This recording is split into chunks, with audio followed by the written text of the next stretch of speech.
नमस्कार।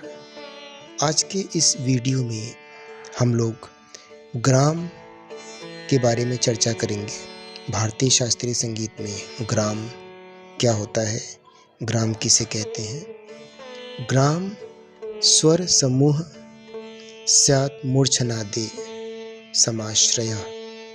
संगीत रत्नाकर के अनुसार हमारा प्राचीन भारतीय शास्त्रीय संगीत ग्राम शब्द से संबद्ध रहा है। ग्राम हमारे समाज का ही एक स्वरूप है। जैसे कि हम देखते हैं, कई घरों का एक सामूहिक रूप जो है ग्रामीण अंचल में, वो गांव कहलाता है। और गांव में क्या हमें उसका स्वरूप दिखाई पड़ता है कि अनेक घर होते हैं और इन घरों में परिवार निवास करते हैं और इन परिवारों में परिवार के अनेक सदस्य होते हैं। किसी घर में 4 सदस्य, किसी में 5, किसी में 6, किसी में 3। इस प्रकार से अलग अलग की संख्या में घरों में परिवार के सदस्य रहते हैं और इन्हीं घरों का एक सामूहिक रूप गांव कहलाता है। इसका उद्देश्य आपसी सामाजिक सुरक्षा है। यही स्वरूप संगीत में भी प्रयोग किया गया है ग्राम शब्द के रूप में, जिसमें स्वरूप हम ये देखते हैं कि 22 श्रुतियां हैं हमारे संगीत में, विद्वानों के द्वारा बताई गई हैं। अनेक ग्रंथों में इसका विवरण मिलता है और इन्हीं 22 श्रुतियों को स्वरों में विभाजित किया गया है। तो आप ऐसे मान लें कि 22 पूरे व्यक्ति हैं और इनका जो है अलग अलग परिवारों में या घरों में उसका विभाजन हुआ है। जैसे कि सा की 4 श्रुतियाँ हैं। अगर सा को एक घर माने तो इसमें 4 सदस्य हैं। रे की 3 श्रुतियाँ, तो रे के 3 सदस्य हो गए। और इसी प्रकार अलग अलग स्वरों की अलग अलग संख्या में श्रुतियाँ हैं और इसी को ग्राम शब्द से जाना जाता है संगीत के अंतर्गत। अब संगीत में भारत ने केवल 2 ग्रामों, षडज ग्राम और मध्यम ग्राम का वर्णन किया है और गंधार ग्राम को स्वर्गस्थ बताया है, जो कि स्वर्ग में स्थित है। मतंग ने भी तीसरे ग्राम का नाम तो लिया, किंतु उसे स्वर्ग स्थित बताया।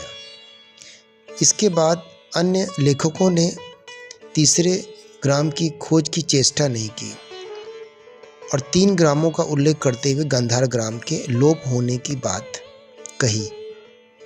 संगीत रत्नाकर, संगीत मकरंद तथा अन्य कुछ ग्रंथों में गंधार ग्राम का थोड़ा बहुत उल्लेख प्राप्त होता है और कुछ विद्वानों का ये भी मत है कि गांधार ग्राम वास्तव में निषाद ग्राम था, जो निषाद से या नी स्वर से शुरू होता था। षडज ग्राम और मध्यम ग्राम का विवरण हम निम्न प्रकार से समझा रहे हैं, जिसमें सबसे पहले 22 श्रुतियों को दिखाते हुए षडज ग्राम का उल्लेख आप देख सकते हैं। ये 22 श्रुतियाँ हो गई पूरी। और अब इन 22 श्रुतियों को जो स्वरों में जो विभाजित करना है, तो जैसे देखेंगे हम, सा की 4 श्रुतियाँ हैं, रे की 3 है,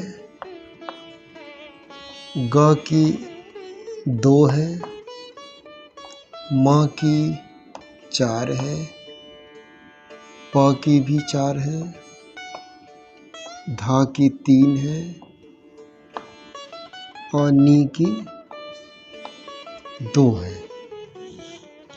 तो ये श्रुति संख्या यहाँ पे हम लोग लिख सकते हैं 4, 3, 2, 4, 4, 3, 2। ये हो गया षडज ग्राम का जो श्रुति स्वर व्यवस्था है षडज ग्राम के अनुसार। और अब आते हैं इसमें मध्यम ग्राम के लिए।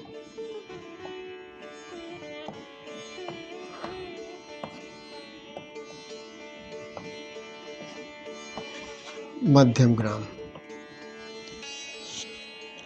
तो अब ये ध्यान देंगे कि मध्यम ग्राम और षड्ज ग्राम में सिर्फ एक ही श्रुति परिवर्तित होने का अंतर है। जैसे कि मध्यम ग्राम में क्या किया गया है, षड्ज ग्राम में पंचम की एक श्रुति, पंचम की यहाँ पे 4 श्रुतियाँ हैं और धैवत की 3 है। तो इसमें क्या किया गया, पंचम की एक श्रुति धा को दे दी गई। तो पंचम की अगर एक श्रुति धा को दे दी गई तो पंचम की कितनी श्रुतियाँ, 3 श्रुतियाँ बची और धैवत की 4 श्रुतियाँ हो गई। बस इतना ही अंतर मध्यम ग्राम में है। तो इसको पुनः हम अगर लिख लें 1 2 3 4 5 6 7 8 9 10 11 12 13 14 15 16 17 18 19 20 21 22। तो जैसा कि ऊपर बताया, प की एक श्रुति धा में दे दी गई तो बाकी यथावत रहेगा आपका। जैसे सा की 4 श्रुतियाँ वैसे ही रहेंगी, रे की 3 वैसे ही रहेंगी, गा की 2 वैसे ही रहेंगी, माँ की 4 वैसे ही रहेंगी। अब यहीं पर परिवर्तन होना है। प में जो 14 15 16 श्रुतियाँ थी तो इसमें 14 15 16 ही श्रुतियाँ रहेंगी, यानी 3 श्रुतियाँ रहेंगी सिर्फ, और धा की हो जाएंगी 4 श्रुतियाँ और नी की भी 2 रहेंगी वैसे ही। तो षड्ज ग्राम और मध्यम ग्राम में सिर्फ इतना ही अंतर है बस। तो इस तरीके से आप जल्दी याद कर सकते हैं इसको, और यहाँ पे इसका श्रुति संख्या भी लिख सकते हैं 4 3 2 4 3, यहाँ पे 3 हो गई हैं और यहाँ पे 4 हो गई, यहाँ पे 2 हो गई। अब इसमें एक परिवर्तन ये भी हुआ कि जैसा कि प्राचीन कालीन श्रुति स्वर व्यवस्था के अनुसार आप देखेंगे कि सा जो है वो अंतिम श्रुति, प्राचीन काल में जैसा बताया मैंने पहले वीडियो में कि स्वरों के अंतिम श्रुतियों पर स्वरों को स्थापित किया गया था। जैसे कि सा की अगर 4 है तो सा को चौथी पर रखा गया, उसी तरह रे की 3 है 5 6 7 तो 7वीं पर होगा। तो इस तरीके से सभी स्वरों को उनकी अंतिम श्रुतियों पर रखा गया। तो अब इसमें देखेंगे कि सा चौथी पर है और इस प्रकार से हर स्वर अपनी अंतिम श्रुति पर है। तो अब प और धा में जो परिवर्तन हुआ उसके अनुसार आप देखेंगे कि प जो अपनी अंतिम श्रुति यानी 17वीं श्रुति पर था, वो अब यहाँ पर मध्यम ग्राम में किस श्रुति पर आ गया, मध्यम ग्राम के अनुसार ये 16वीं श्रुति पर आ गया, और धा का स्थान वही रहेगा क्योंकि धा की अंतिम श्रुति 20 है। तो बाकी स्वरों के जो श्रुति स्थान है वो यथावत रहेंगे, सिर्फ प का जो श्रुति है वो परिवर्तित हो जाएगी, यानी जो षड्ज ग्राम में प 17वीं श्रुति पर है वो मध्यम ग्राम में अब 16वीं श्रुति पर आ जाएगा। तो ये एक परिवर्तन ऐसे हुआ। और कभी कभी परीक्षा में पूछ भी देता है कि मध्यम ग्राम में पंचम किस श्रुति पर स्थापित होगा या होता है, तो उत्तर होगा ये 16वीं श्रुति पर है। तो इस प्रकार से ये आपका मध्यम ग्राम हुआ। और मध्यम ग्राम के बाद अब हम बात करेंगे गांधार ग्राम की।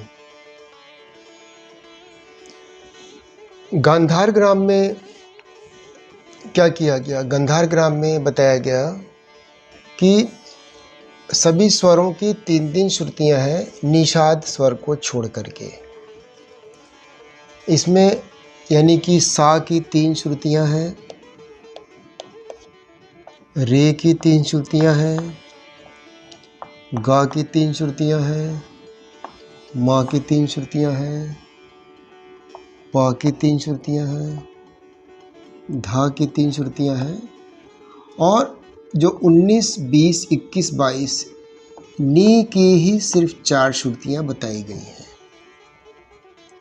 बाकी स्वरों की 3 श्रुतियां हैं।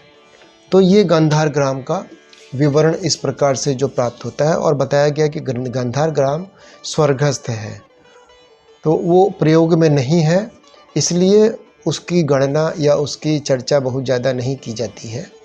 लेकिन क्योंकि ग्रंथों में उसका विवरण थोड़ा मिलता है, इसलिए उसका ये मैंने प्रस्तुत किया। जानकारी में थोड़ा होना चाहिए कि गांधार ग्राम वास्तव में है क्या। तो इस प्रकार से ये तीनों ग्रामों का विवरण आपके सामने प्रस्तुत किया गया इस वीडियो के माध्यम से, और आशा है कि आपको इस वीडियो के माध्यम से तीनों ग्रामों के बारे में अच्छे से जानकारी प्राप्त होगी और इसका आप अपने संगीत विषय के जो ज्ञान है उसमें वृद्धि करेंगे इस जानकारी के माध्यम से। धन्यवाद।